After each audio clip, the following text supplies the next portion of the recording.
जय हिंद एवरीवन। तो mains answer writing challenge में ये हमारा 15 डे है, 15वां दिन है।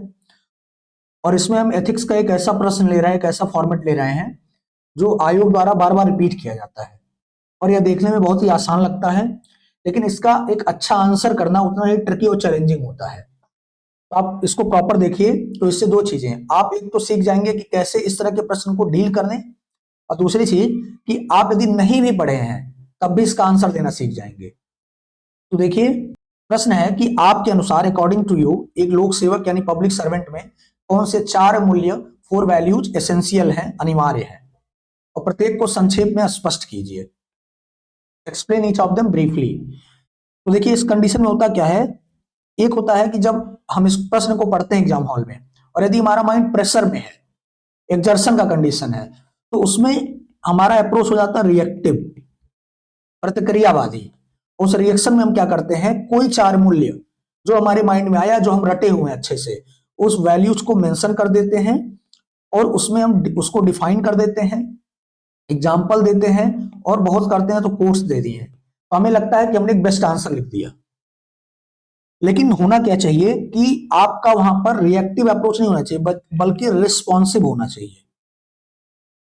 प्रत्युत्तर देना है काम होकर के, शांत होकर के। और प्रत्युत्तर में पहला चीज होता है कि प्रश्न की जो मांग है, जो डिमांड ऑफ क्वेश्चन है, वो माइंड में रहना चाहिए। जैसे यहां पर क्वेश्चन का डिमांड क्या है, मूल्य को परिभाषित नहीं करना है, बल्कि कह रहा है ये बताइए कि मूल्य क्यों जरूरी है, अनिवार्य कैसे है। यानी यदि ये वैल्यू ना हो, एब्सेंट हो, तो जो पब्लिक सर्वेंट या पब्लिक सर्विस की जो अवधारणा है वह सार्थक नहीं होगा, उसका उद्देश्य पूर्ण नहीं होगा। तो मेन पार्ट है कि क्यों ये जरूरी है, ये बताना है आपको। और दूसरा, प्रेजेंट कॉन्टेक्स्ट से उसे रिलेट करना होता है। तो ये आपके क्वेश्चन का मेन डिमांड है। तो आप डिफाइन तो करेंगे, लेकिन वो 2 से 3 लाइन का मैटर है। मेन आपको ये वाले पार्ट पे ध्यान देना है। दूसरा, कि जो मूल्यों का हम चुनाव कर रहे हैं वो बड़ी गंभीरता से करें, उसके पीछे लॉजिक होना चाहिए कि पब्लिक सर्वेंट का क्या रोल है, उस रोल के हिसाब से आप वैल्यू सजेस्ट करेंगे। मूल्यों का जो चुनाव है, सिलेक्शन जो है।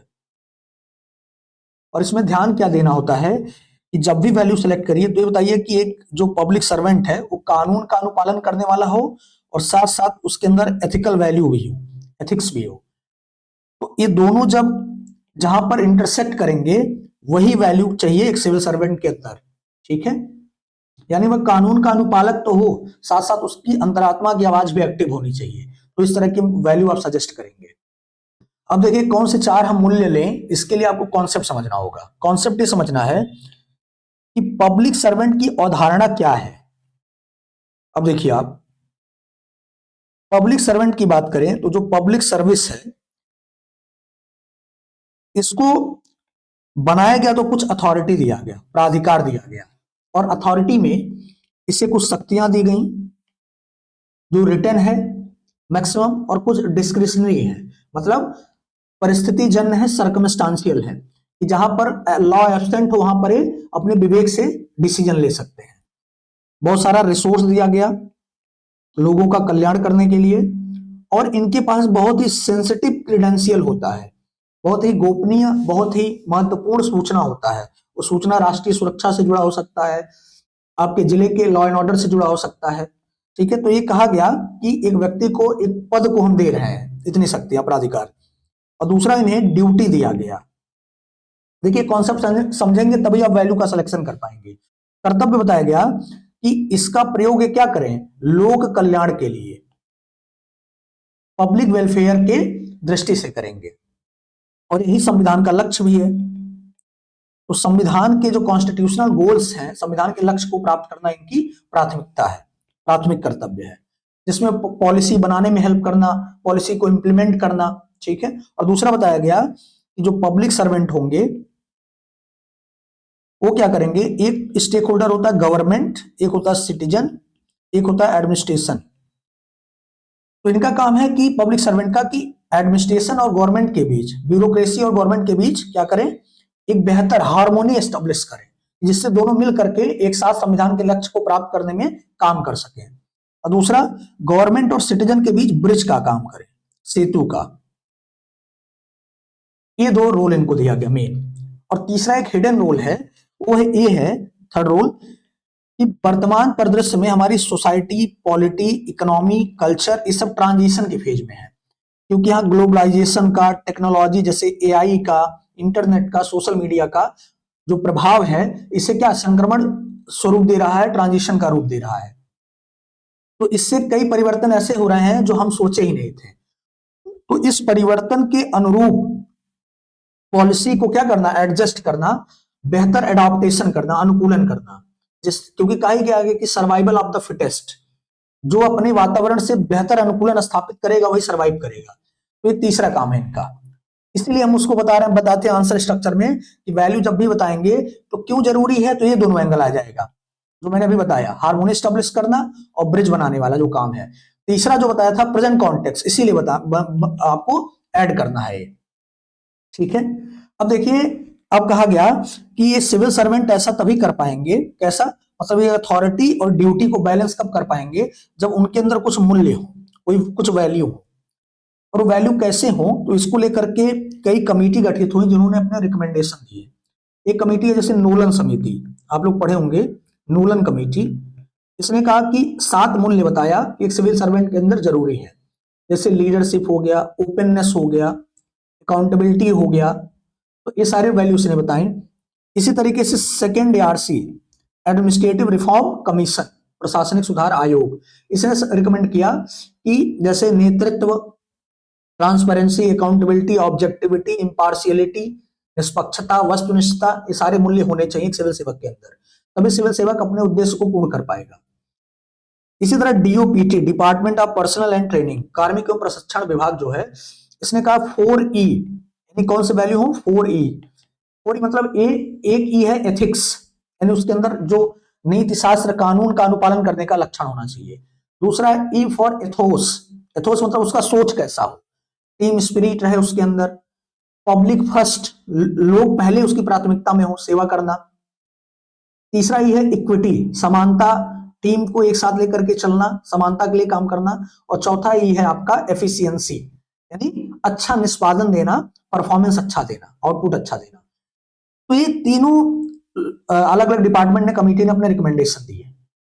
अब यहाँ आपके पास बहुत सारे विकल्प हैं, यदि आपको ये याद है तो आप लिख सकते हैं, लेकिन मेरा मानना है जिसमें आप ऐसे मूल्य रिकमेंड करेंगे जो उनके अंदर योग्यता को भी ध्यान में रख करके हो, और उनके अंदर अच्छाई यानी जो वैल्यूज हैं, जो कॉन्शियंस को सही करता हो, अंतरात्मा को सही दिशा देता हो।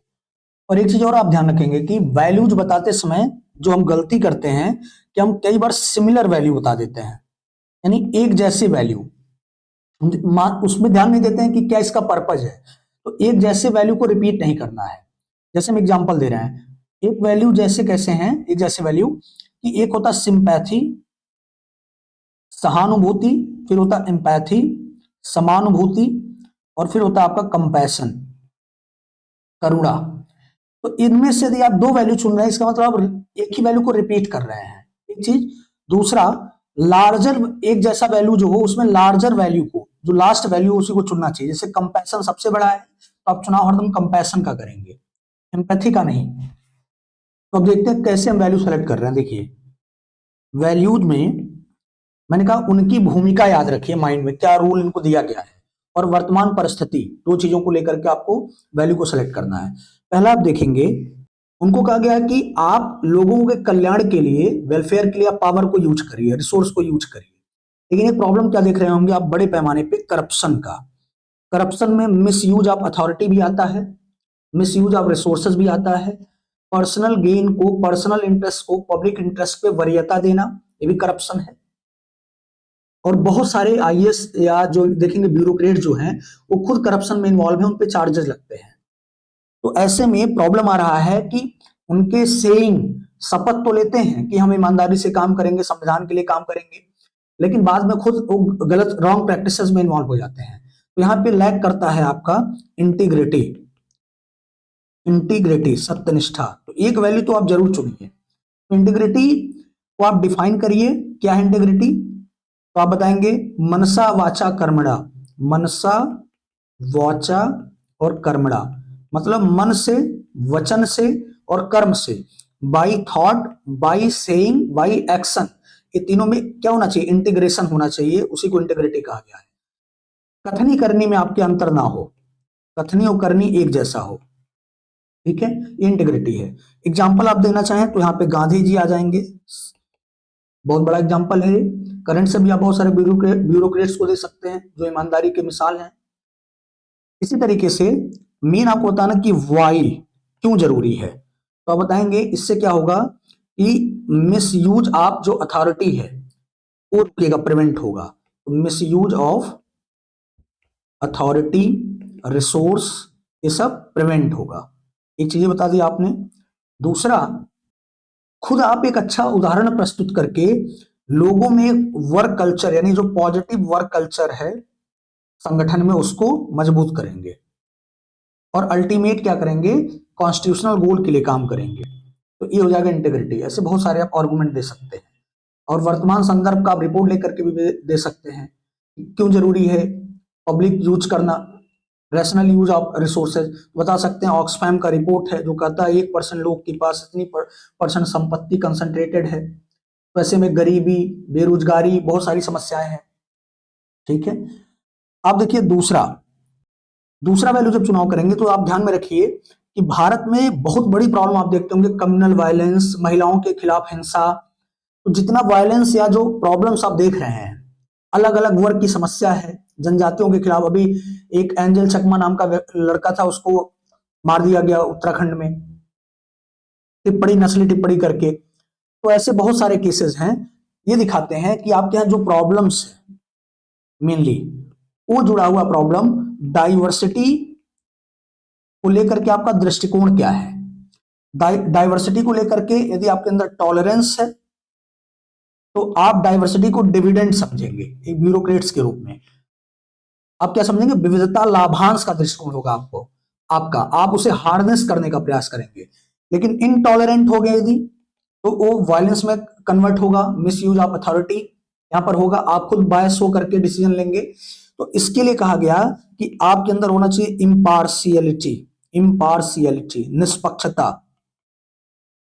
अब देखिए यहां पर क्या रिस्क है, ऐसे इंटीग्रिटी में भी रिस्क था, वहां पर इंटीग्रिटी में आप ईमानदारी, प्रॉपर्टी, ये सब चुनाव कर देते हैं तो ये सिमिलर वैल्यू हो जाते हैं, तो आप इंटीग्रिटी ही लिखेंगे जो सबसे बड़ा वैल्यू है। और इम्पार्शियलिटी में क्या रिस्क है कि निष्पक्षता के समय हम ऑब्जेक्टिविटी, वस्तुनिष्ठता और नॉन पार्टीजनशिप, गैर पक्षपातीयता, इन तीन मूल्यों में से किसी को भी लिख देते हैं और दो बार लिख देते हैं, जैसे गैर पक्षपातीयता और वस्तुनिष्ठता। ये गलत तरीका है। ये तीनों वैल्यू एक जैसे, इम्पार्शियलिटी, ऑब्जेक्टिविटी और नॉन पार्टीजनशिप, और सबसे बड़ा इम्पार्शियलिटी।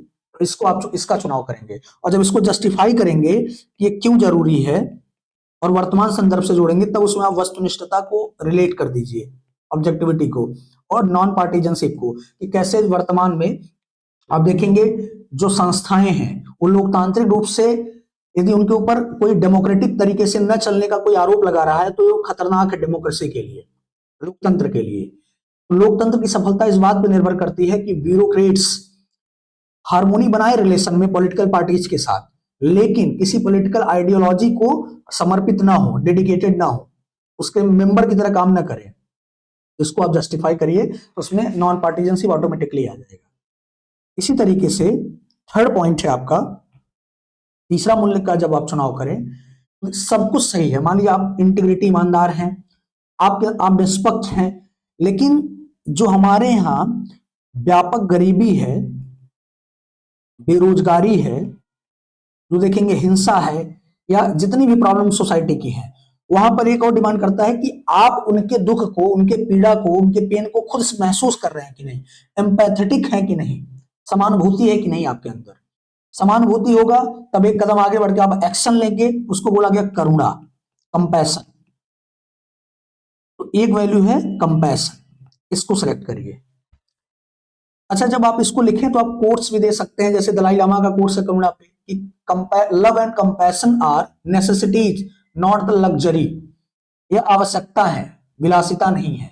कोर्स दे दिए आप। ऐसे इंटीग्रिटी में गांधी जी का, इम्पार्शियलिटी में बहुत सारे लोग का कोर्स है। उसके बाद एग्जाम्पल डिफाइन कर देना, फिर आप आ जाएंगे वाई, क्यों जरूरी है, वही आर्गुमेंट जो मैंने बताया, करुणा क्यों जरूरी है। तो करुणा के कारण ही आप जो पॉजिटिव डिस्क्रिमिनेशन है, रिजर्वेशन है उसके प्रति संवेदनशील होंगे पॉजिटिव तरीके से।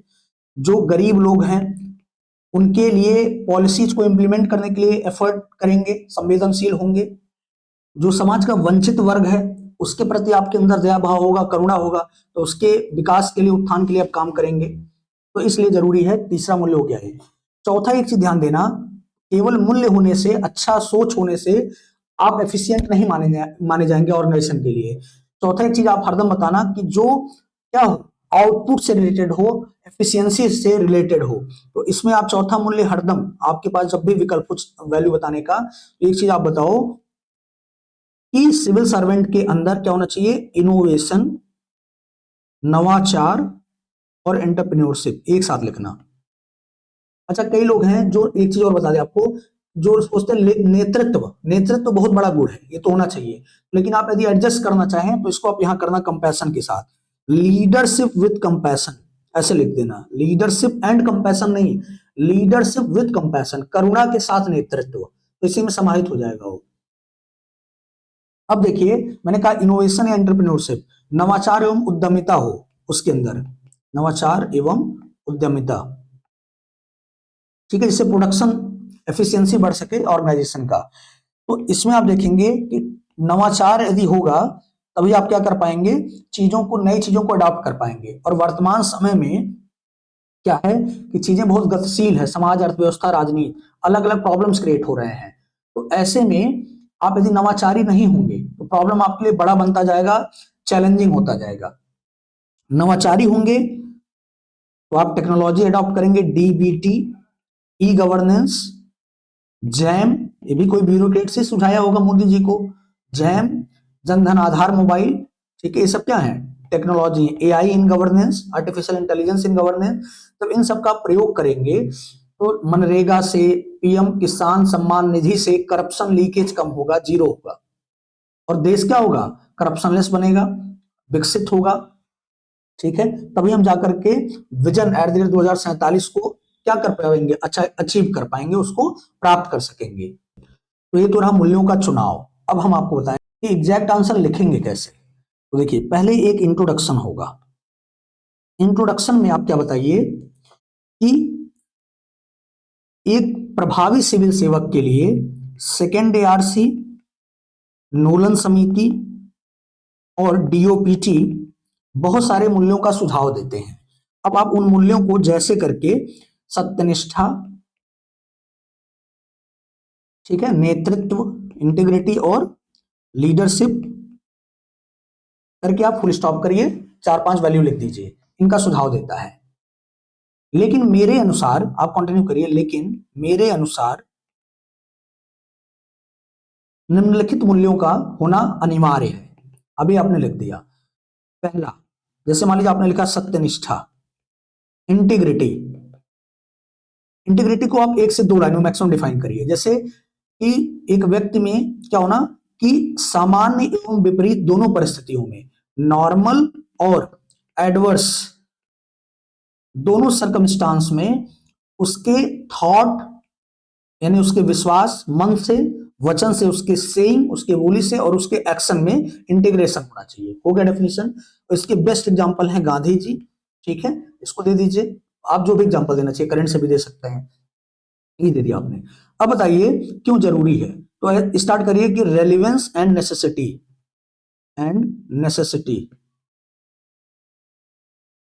ठीक है, प्रासंगिकता एवं आवश्यकता। अब इसमें आप पॉइंट बताइए, 2-4 पॉइंट, कि यह वर्तमान संदर्भ में क्या करेगा, जो हो बड़े पैमाने पर लोक सेवा में करप्शन है उसको प्रिवेंट करेगा, एक पॉइंट ऐसे ही, ठीक है। आप पॉइंट देते जाइए। मिसयूज ऑफ अथॉरिटी को रोकेगा, लोगों के प्रति, इनको अधिकारियों को संवेदनशील बनाएगा और खुद किसी गलत कार्य में इन्वॉल्व होने से रोकेगा। दूसरे वैल्यू पे आ गए, आपने बताया निष्पक्षता, इम्पार्शियलिटी, इसको डिफाइन करिए 2 लाइन में कि निष्पक्षता का तात्पर्य एक बड़ा गुण है जो लोगों को, सिविल सेवक को तटस्थ होकर के, तथ्य के आधार पर, पूर्वाग्रह से रहित, प्रेजुडिस के बिना डिसीजन लेने के लिए मोटिवेट करता है, ठीक है। और निष्पक्षता के तहत वस्तुनिष्ठता और नॉन पार्टिजनशिप जरूरी है। अब आप बताइए वही रेलिवेंस एंड नेसेसिटी क्यों जरूरी है। पहला बताएंगे वर्तमान समय में कहीं न कहीं देखा जा रहा है बड़े पैमाने पर लोक सेवक का राजनीतिक निष्ठा बढ़ती जा रही है, जो कि एक स्वस्थ लोकतंत्र के लिए खतरनाक है। ठीक है, अब उसको आप जस्टिफाई करिए। इसी तरीके से आप बताइए कि ये समाज में न्याय के लिए जरूरी है। ठीक है, फिर आप तीसरा मूल्य का सिलेक्शन, जैसे मैंने कहा करुणा किया, और एक मूल्य योग्यता से रिलेटेड रखिए। जैसे मैंने कहा वहां पर आप नवाचार हो गया, इनोवेशन हो गया, उद्यमशीलता, सब आपने रख लिया। तो इसी फॉर्मेट में आप डिफाइन कर दीजिए। ठीक है, एक आपको इनोवेशन बता रहे हैं हम। इनोवेशन क्या है कि आप एक डायग्राम बना सकते हैं स्टार्टिंग में, इंट्रोडक्शन के बाद ही डायग्राम आप बनाएं तो उसमें दिखाएं एक जैसे कि एक सिविल सेवक में क्या होना चाहिए, professional competence. PC, professional competence मतलब व्यवसायिक योग्यता हो कि जिस लिए आप गए हैं उसकी जानकारी आपके पास हो, नॉलेज हो, स्किल हो। दूसरा होना चाहिए एथिकल कॉम्पिटेंस, यानी मूल्य हो आपके अंदर। ठीक है, तीसरा है बिहेवियरल कॉम्पिटेंस। बिहेवियरल कॉम्पिटेंस, व्यवहार में आपके उस तरह का कम्युनिकेशन स्किल, डीलिंग होना चाहिए अच्छा। और ये जहां तीनों इंटरसेक्ट कर रहे हैं यहां पे, यही कहलाएगा होलिस्टिक कॉम्पिटेंस। होलिस्टिक कॉम्पिटेंस, ये जो सिविल सेवक में होना चाहिए। ठीक है, तो ऐसे आप डायग्राम बना सकते हैं, वैल्यूएडिशन हो जाएगा आपका। अब निष्कर्ष की बात करें तो निष्कर्ष में आप बताइए ऐसे कि उपर्युक्त मूल्य एवं समितियों द्वारा या सेकेंड आरसी द्वारा सुझाए गए कोड ऑफ एथिक्स का अनिवार्यता, ये सब क्या करेंगे, लोक सेवक को जो मिशन कर्मयोगी है, मिशन कर्मयोगी के अनुरूप ढालेंगे और उन्हें रूल बेस्ड गवर्नेंस, रूल से रोल बेस्ड गवर्नेंस में परिवर्तित करेंगे। यानी केवल कानून का अनुपालन नहीं करना है, अब आपको अपनी भूमिका भी समझनी है, तो कानून से भूमिका की तरफ इन्हें शिफ्ट करेंगे। ठीक है, ये हो जाएगा आपका आंसर। तो इसलिए वैल्यू सेलेक्ट करते समय बहुत सेंसिटिव रहना है, और आंसर में क्या लिखना है ये स्ट्रक्चर फॉलो